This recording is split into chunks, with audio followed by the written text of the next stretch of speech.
Well, hey, good evening, everyone. This might not be charging. Wait a few seconds here and see if anyone jumps on.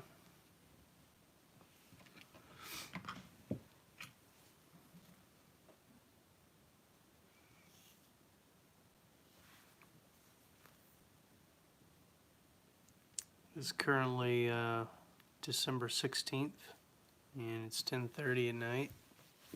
Close to it anyway. And I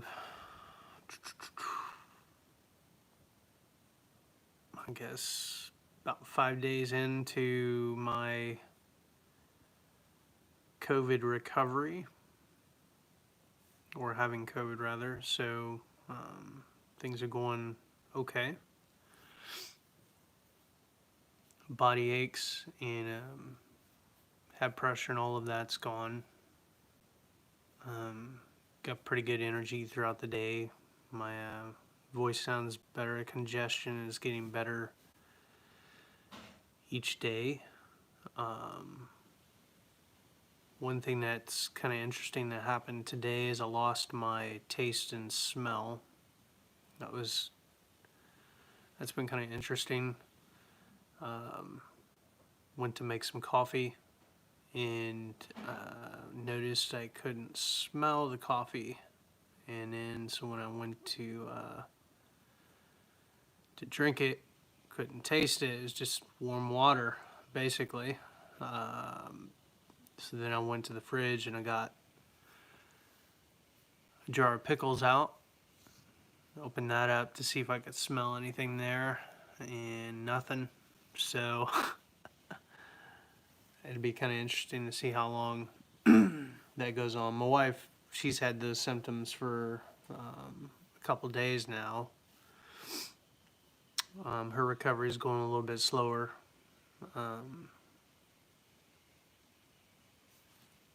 breathing and stuff's better, but she still gotten fatigued, if doing too much and whatnot. So I'm kind of resting up. All the kids are still doing pretty well, though my son had a fever today, and my other daughter, the two that hadn't really had any kind of symptoms and up until like maybe yesterday, we're pretty sure they have it. It's, do we get them tested or not? We're, on the one hand, we'd like to know definitively, just so that we, don't have to worry about it. But we're pretty sure, since the rest of us have it, that they've got it. So one thing that's been kind of neat is just how I don't know, we made some friends in the community and stuff like that, and just the number of people kind of checking on us, checking in. Had several people bring food over, or get us food online, order stuff that's been sent to the house, and so just super grateful for that. We weren't asking for any of that. We could have probably toughed it out, but it was just nice, since there's 7 of us that kind of limping along here, not to have to worry about some of that stuff. So yeah, on the whole, things are going pretty well. Well enough that pretty much haven't missed a ton as far as work, been able to continue to work remotely and be somewhat productive during the day and whatnot. Kind of giving me a taste of work from home, which I can see why people enjoy it, but I could also see the novelty wearing off, because right now things aren't like normal.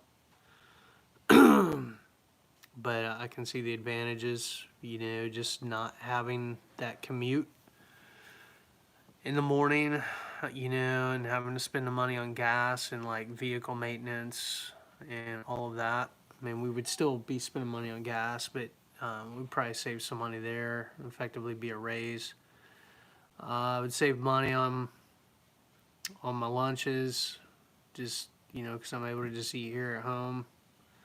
I don't have to pack a lunch. I can have access to the kitchen, so that's kind of nice. And then just being able to integrate daily life, if something comes up, being able to work my schedule in a way where I can help out with the kids a little bit, throw a load of laundry in the washer or dryer, or get something going while I'm waiting on a response, or something's in queue or whatever. There's just a lot of personal benefit there. On the flip side, it's not really helping my boss out at work. He's having to do a lot of lower level work, just kind of manual stuff that typically those of us in the office would be handling, like depositing checks and printing checks, going through mail, processing invoices, various things like that. Now, some of that he's probably just, taking home, and maybe his wife's helping him on some of that. But anyway, I know it's a little bit of a burden, for sure, on those who are in the office trying to, having to pick up some of the lower level work that typically would be part of my day or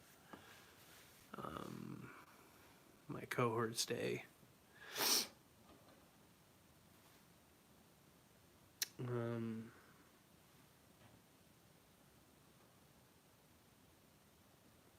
Trying to think if there's anything else of note needs to be touched on. I think that's about it as far as the recovery. It will be interesting to see what happens in the next 5 days, and how symptoms continue to evolve, and whether it'll be like another wave that hits me.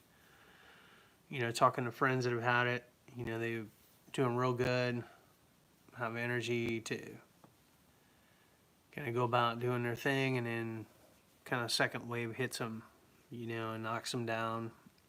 I was talking to a gal this morning. I was doing interviews here at home, and she was telling me she got it back in March, and she's still dealing with like the post-COVID symptoms. Like, her body's still not completely normal yet, from having contracted it back in March. So it's just weird, very weird. And then I started watching, it's called The Social Dilemma. And I don't know if any of you guys out there have had a chance to catch it or read on it. It's basically a documentary where a bunch of former tech executives from like a lot of the major companies, Google, Facebook, Pinterest, Instagram, places like that. Anyway, kind of going through, what,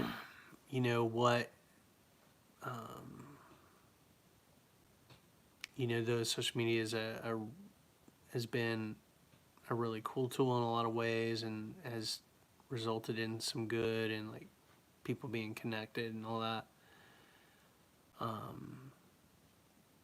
The unintended negative is that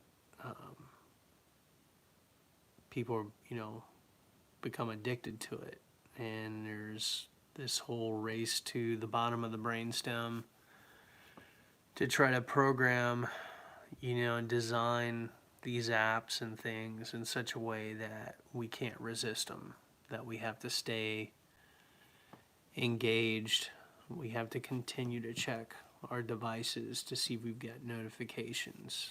And I guess they've designed these where it's a lot like going to the casino and playing a slot machine, and to see if it's going to hit or not, and just they've tapped into the kind of subconscious of people, and it's changing. It's not just trying to predict what people will do, but it's also trying to influence human behavior and vie for your time and try to keep you on that app as long as possible, so that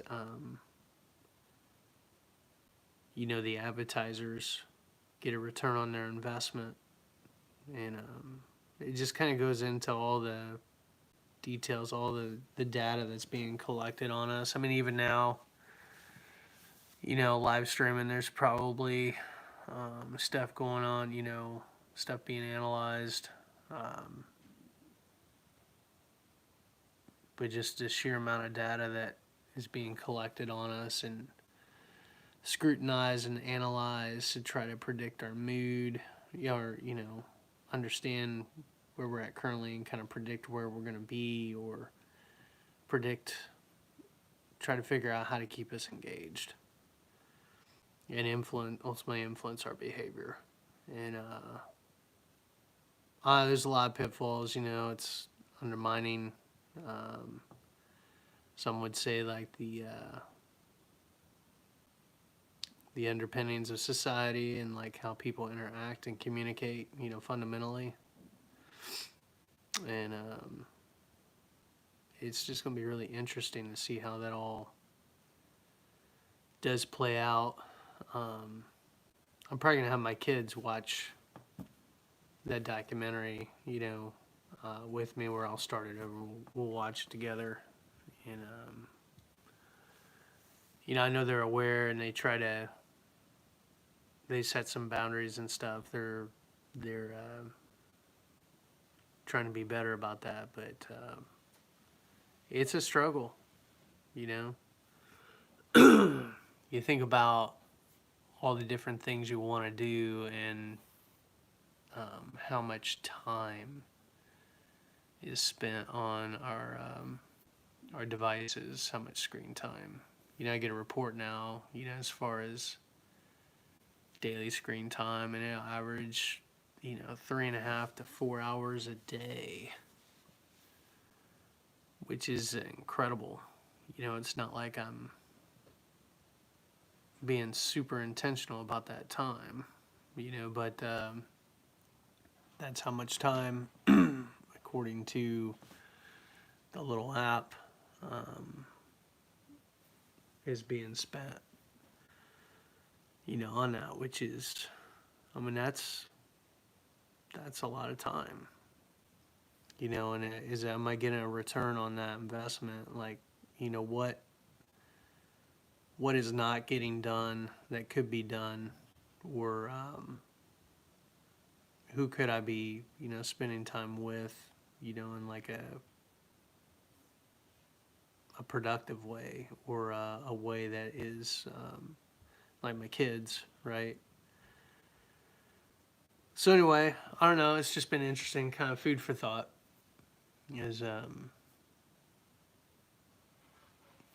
of spending my time in isolation here and trying to redeem the time a little bit.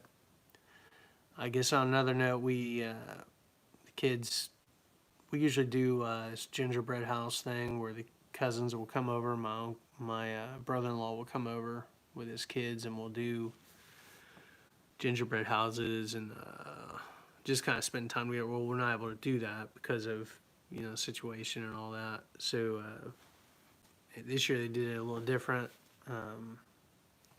Prior to this, my wife had gone to the store, a couple weeks ago, and she got supplies to do graham cracker houses, instead of gingerbreads, graham crackers, and got all the stuff to do all that. So that's what they were doing tonight. It was kind of neat. So we got a Christmas puzzle where hopefully going to start working on. It's like 1,000 pieces. It's going to take a little while to solve, I think. Other than that, just trying to get some rest.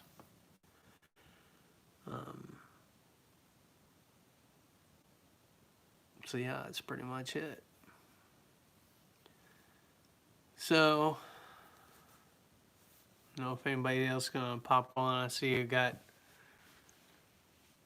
somebody kind of checking in there, but I think I'm gonna probably call it an early night here and try to get some shut eye, and then see how the day goes tomorrow.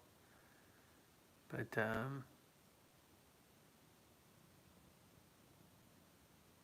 we'll kind of see how things play out. Hopefully, make a full recovery of this thing so, and get my taste and smell back. It'd be kind of nice. So we'll see how it plays out. So I guess that's it for now. Till next time.